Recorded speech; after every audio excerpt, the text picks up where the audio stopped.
Hello, कैसे हैं आप सब? आशा करते होंगे ठीक होंगे। आगे नेक्स्ट क्लास आज बढ़ाते हैं। बीच में 2 दिन छोड़ दिए थे। आज जहाँ तक छोड़े थे उससे आगे बढ़ा रहे हैं। देखिएगा, आगे है मात्रक की परिभाषा दिखा दिए हैं। आगे है मात्रकों की पद्धति। ये मात्रकों की पद्धति किसे कहते हैं? देखो, सभी प्रकार के राशियों के लिए मात्रकों के समूह को, सभी प्रकार के राशियों के लिए, राशि जितना भी है, द्रव्यमान हो गया, वेग हो गया, लंबाई हो गया, विद्युत धारा हो गया, ताप हो गया, ये जितना सारे राशि है, इस सभी प्रकार के राशियों के लिए उसके मात्रकों के समूह को क्या कहा जाता है? मात्रकों की पद्धति कहा जाता है। आया समझ में? मात्रकों की क्या कहा जाता है? पद्धति कहा जाता है। देखो, एक बार और समझ लो कि सभी प्रकार के राशियों के लिए, जितना भी राशि है, राशि के मतलब हो गया राशि, द्रव्यमान, लंबाई, वेग, त्वरण, ये सब क्या है? राशि है।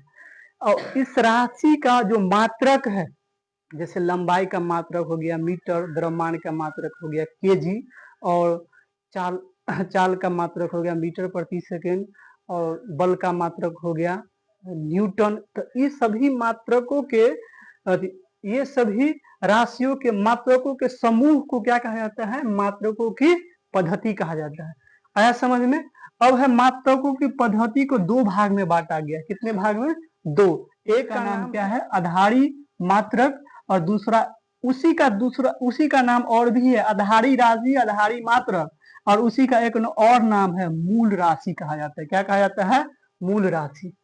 और इसका दूसरा भाग हो जाता है व्युत्पन्न राशि या व्युत्पन्न मात्रक। व्युत्पन्न राशि या व्युत्पन्न मात्रक। आया समझ में? इसके बाद है, देखते हैं मूल राशि या आधारी या आधारी मात्रक किसे कहते हैं? आधारी मात्रक की परिभाषा पिछले क्लास में बताए थे। किसी भी राशि, वह राशि जो स्वतंत्र मानी जाती है, उसी को क्या कहते हैं? आधारी राशि कहते हैं। उसी को आधारी मात्रक भी कहते हैं, और उसी को मूल राशि भी कहा जाता है। और व्युत्पन्न मात्रक के परिभाषा लिखा है, वह राशि जो आधारी राशि के पदों में व्यक्त किया जाता है, उसे क्या कहते हैं? व्युत्पन्न मात्रक कहते हैं। आया समझ में? तो परिभाषा उसी का सेम है, दोनों एक ही चीज है। परिभाषा इसलिए नहीं लिखा है, पिछले वाला ही लिख लेना। देखो, अब है आधारी राशि या आधारी मात्रक या मूल राशि। ये जो तीनों एक ही नाम है, ये इसकी संख्या फिक्स है। ये कितना है? 7 गो है। कितना है? 7 गो। देखिए, आधारी राशि की संख्या कितना? 7। आधारी राशि या मूल राशि की संख्या कितना है? 7। इस सातों को याद करना जरूरी है। ये सातों याद रहेगा तो भी ये व्युत्पन्न मात्रक समझ में तुमको आएगा, नहीं तो नहीं आएगा। आया समझ में? देखो, आधारी राशि 7 गो है। सातों कौन कौन से है? लंबाई हो गया, द्रव्यमान हो गया, समय हो गया, विद्युत धारा हो गया, ताप हो गया, ज्योति तीव्रता, और पदार्थ के परिमाण हो गया। ये 7 है। इस सातों का एसआई मात्रक याद करना पड़ेगा, और सातों का संकेत याद करने पड़ेगा। और एक आता है बीमा। इसका बीमा अगले क्लास में बता देंगे कभी। ये सातों का इंपोर्टेंट है। इसका एसआई मात्रक क्या है देखते हैं। देखिए, लंबाई का एसआई मात्रक क्या होता है? मीटर। क्या होता है? मीटर। इसका संकेत होता है छोटका एम, बड़ा एम नहीं, छोटा एम।